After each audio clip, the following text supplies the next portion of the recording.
안녕하세요. 에셋플러스 자산운용 액티브 ETF 운용을 맡고 있는 오스카입니다. 바로 글로벌 대장장의 액티브 ETF의 1월달 월간 운용 보고를 시작하겠습니다.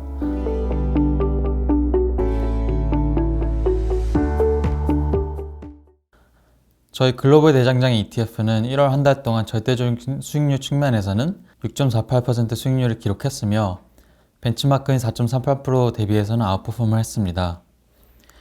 투자 종목 정보입니다. 투자 종목 정보 같은 경우에는 저희 홈페이지나 아니면 HTS를 통해서도 확인 가능하시니 종목 비중 확인해 주시면 감사드리겠습니다.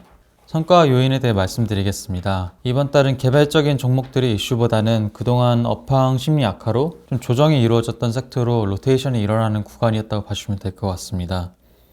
지난달에 성과 요인에서 긍정적으로 작용했던 기업들 중 가장 큰 기여를 했던 종목은 엔비디아입니다. 엔비디아는 12월 장 변동성이 확대되며 좀 상승분을 반납했었지만 1월 들어서 투자 심리가 회복되며 투자 수익률에 긍정적으로 기여를 하였습니다. 두 번째는 애플인데요. 애플의 경우 이제 중국 생산 차질로 인해 그동안 주가 흐름이 좀 좋지 않았는데 맥북 프로나 신제품 출시 기대감으로 좀 회복하는 모습을 보여주며 수익률에 긍정적으로 기여를 하였습니다. 온세미컨덕터 같은 경우는 차량용 반도체 1등 기업으로 전기차 침투율에 따라 수혜를 받을 수 있는 대표적인 대장장이를 보고 있으며 SiC 수직 계열화를 진행하는 등 BM 지배력 강화하는 모습에 주가가 좋은 흐름을 이어나갔습니다. 코리언트는 이제 1등 광모줄 및 레이저 기업입니다.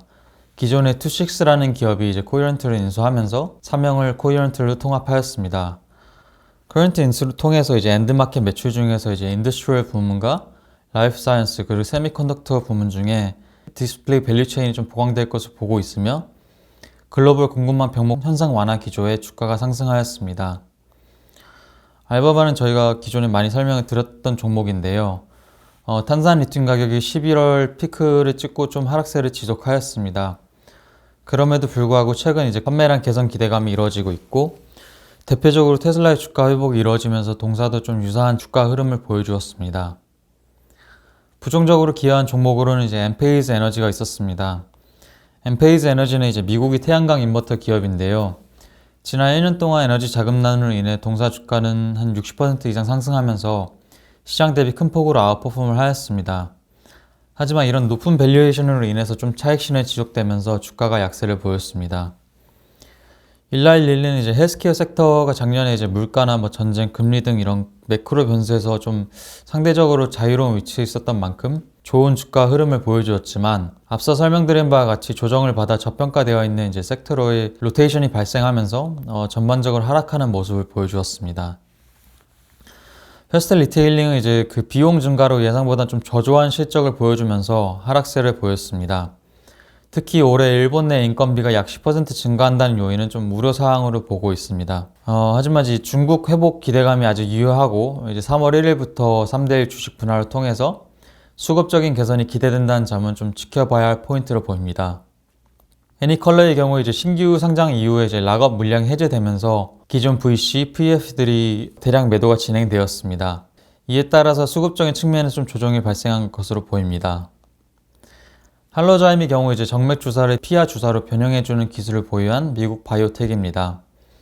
동사는 2023년의 가이던스 좀 보수적으로 제시하였고 파이프라인 일부의 BLA 리뷰 기간이 좀 연장되면서 주가는 하락하는 모습을 보여주었습니다. 종목 비중 변화입니다. 이번 달의 경우 엔비디아의 비중이 가장 많이 늘었습니다. 주가 상승 요인도 있었지만 데이터 센터 이제 밸류 체인 업황이 개선될 것이라는 기대감으로 비중을 액티브하게 늘렸던 점이 수익률에도 긍정적으로 기여를 하였습니다. 온세미컨덕터 역시 비중을 저희가 늘렸는데요. 이제 최근 테슬라 등 전기차 업체들이 가격 인하가 오히려 대장장이 역할을 하는 동사의 차량용 반도체, SiC 전략 반도체의 공급을 확대시킬 수 있다는 관점에서 비중을 늘렸습니다. 애플은 앞서 말씀드린 바와 같이 공급 차질 해소 그리고 신규 제품 기대감으로 주가가 상승하면서 자연스레 비중이 늘어났습니다. 존 디어는 이제 글로벌 1위 농기계 업체입니다. 그래서 작년에 발생한 우크라이나 전쟁 그리고 각국의 식량 수출 금지 정책으로 글로벌 식량 안보 위기에 좀 부각되며 이제 긍정적인 실적을 기록해온 종목입니다.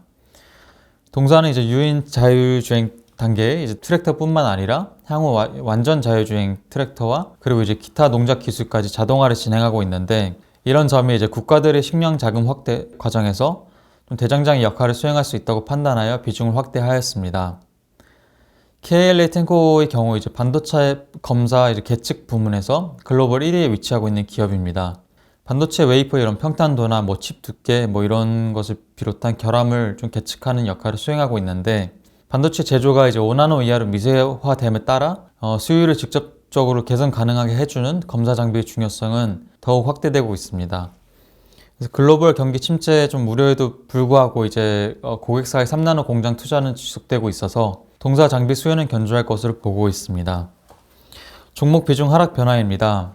이번 달에 무라타의 비중 축소가 가장 큰 변화였습니다.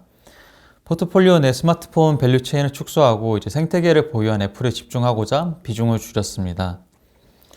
린데의 경우 이제 YTD 기준으로 안정적인 주가를 유지하고 있는 상황이지만 시장이 회복되는 시점에서 기타 산업과의 매력도를 좀 비교해 봤을 때 조금 더 매력적인 산업으로 비중을 액티브하게 이동하고자 린데의 비중을 일부 축소하였습니다.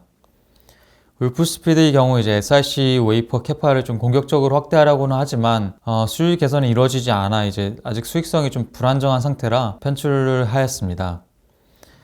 엔페이지 에너지의 경우 앞서 말씀드린 바와 같이 주가가 하락하였고 비중이 자연스레 감소하였습니다. 대장장의 액티브 ETF 1월 운용 보고는 이렇게 정리드리며 오늘도 저희 컨텐츠와 함께 해주셔서 감사드립니다. 향후에도 좀 견고한 비즈니스 모델을 가진 기업들로 포트폴리오를 집중해 나가며 운용 성과를 만들어낼 수 있도록 하겠습니다. 또한 저희가 이번에 루이비통, 에르메스, 포르쉐 등 좀 대표적인 소비재를 담고 있는 글로벌 영에이지 ETF를 신규 상장하였습니다. 현재 글로벌리 가장 좀 매력적인 소비재를 한 포트에 담을 수 있는 그런 장점을 보유한 상품인 만큼 많은 관심 주시면 감사드리겠습니다. 이상 에셋플러스 자산운용 액티브 ETF 본부 소속 오스카였습니다. 감사합니다.